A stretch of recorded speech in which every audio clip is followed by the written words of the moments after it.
Ceramide ट्रिटमेन्टको फुल process हेर्नको लागि चाहिँ अन्तिमसम्म हेर्न दिनु होला।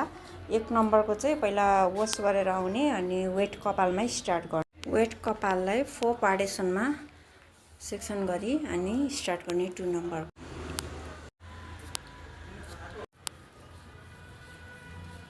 ल एकदम राम्रोसँगले मल्सिफाई गर्नुपर्छ है यो ट्रिटमेन्ट गर्दाखेरि।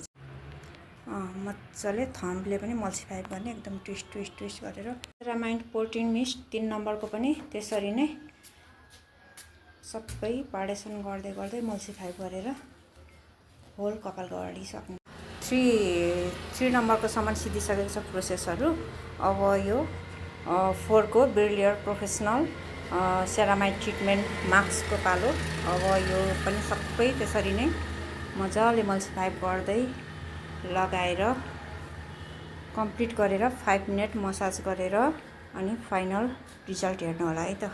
को सेरामाइड मास्कले चाहिँ थोरै यसरी नै गर्दै सबै कपालमा, होल कपालमा पुर्याउनु पर्छ।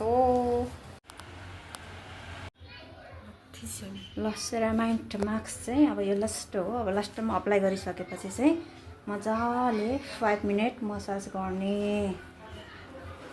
कन्टिन्यू मसाज मजाले गरिदिने 5 मिनट्स। सबैतिर कपालमा ट्रिटमेन्ट फैलिनु पर्यो। अनि त्यसपछि फेरि वास गरेर फाइनल रिजल्ट चाहिँ एकछिनपछि हेर्नु होला।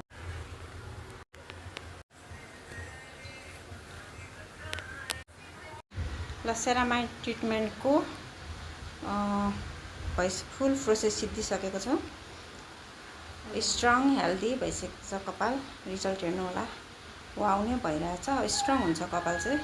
तपाईहरु पनि यस्तो समस्या छ भने, फ्रिजी, टुक्रेको कपाल, ड्यामेज, केमिकलले भएको छ भने हामीलाई सम्झन सक्नुहुन्छ। सक्षम ब्युटी पार्लर सिन्धुली शान्तिनगर चोकमा रहेको छ हाम्रो ब्युटी पार्लर। धन्यवाद। वेलकम।